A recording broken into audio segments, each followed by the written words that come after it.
नमस्कार दोस्तों, स्वागत है आपका मेरे इस चैनल पर। दोस्तों, आप सब ने केरला स्टोरी मूवी देखी ही ली होगी।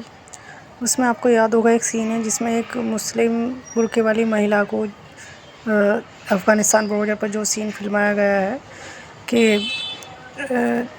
उस महिला का हाथ काट दिया जाता है। तो जो उसमें ये लड़की जो इंडिया से यादा शर्मा जिसका रोल निभा रही है, वो उससे पूछती है कि इसका हाथ क्यों काटा गया। तो बताती इसने लिपस्टिक लगाई थी, इसलिए इसका हाथ काटा गया। दोस्तों, ये देखकर और ये सारी चीज़ें, इस तरह की आइडियोलॉजी को देखकर, समझकर और जानकर ऐसा लगा किस किस ग्रह से आए हैं ये लोग, किस तरह से यहाँ पर लोग जीते हैं, रहते हैं। क्या समझ नहीं आता, क्या है वो, इंसान है, जानवर है, कैसा धर्म है, कैसा मजहब है।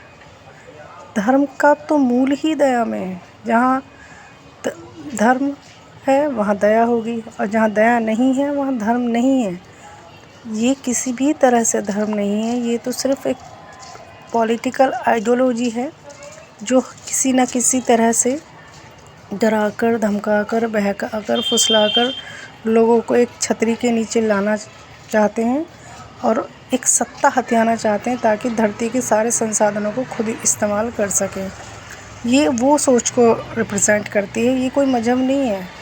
ये मज़हब कोई भी धर्म का मतलब तो जो भी मटेरियल चीज़ें हैं उनको केवल उपयोगिता, जितनी भर उपयोगिता है उसके लिए इस्तेमाल करने को सिखाता है, वो ना कि दूसरों को लूटना, खसोटना और लोगों को मार कर उसको एक इस तरह से, मतलब मज़हब के नाम पर कि हाँ ये मज़हब इजाज़त देता है, लूट लो, खसोट लो।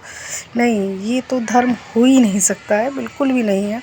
और मैं सभी लोगों से अपील करती हूँ, पॉलिटिकली जागरूक रहिए, रिलीजियसली जागरूक रहिए, अपना शोषण न होने दें, अपने आप को किसी को इस्तेमाल ना करने दें।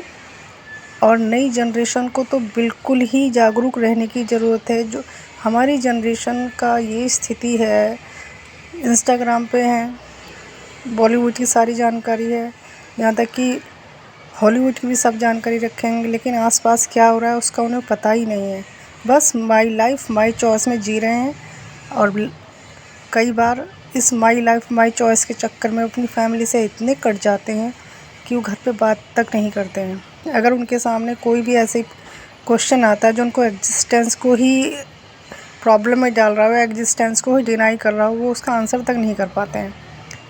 अरे कम से कम अपने घर में बात तो करें। अगर आपको कोई चीज़ नहीं पता है, कोई आपको क्वेश्चन कर रहा है, आपकी रिलीजियस वैल्यूज़ पे क्वेश्चन कर रहा है, आपकी एजुकेशनल वैल्यूज़ पे क्वेश्चन कर रहा है, आप बात करें। आप नहीं आ रहा, पूछें, समझें, पढ़ें। इतना सारा आजकल तो मटेरियल है, सारी चीज़ें ऑनलाइन आपको मिल सकती, नहीं मिलती, किसी की पुस्तक खरीदिए, पढ़िए, किसी विद्वान आदमी से मिलिए जो आपको समझा सके। पर सबसे पहले तो अपने घर में डिस्कस कीजिए, भी ऐसे मुझसे कोई क्वेश्चन ऐसे कर रहा है, इसका क्या उत्तर है, क्या है, मैं नहीं दे पा रही हूँ या दे पा रहा हूँ।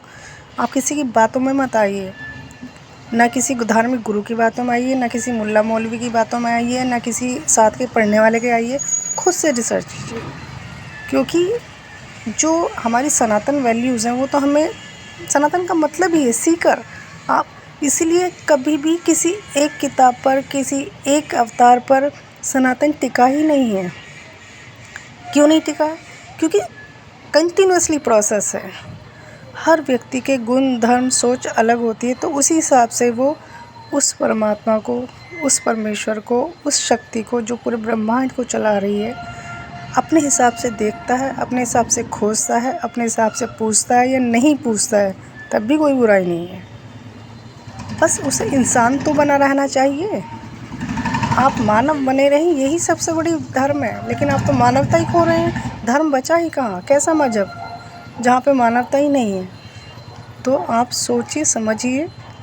कमियां समाज में होती हैं, लोगों में होती हैं, उनको दूर करना है, ना कि केवल इस बात से कोई आपको भड़काए कि आपके धर्म में ये कमी है, वो कमी है।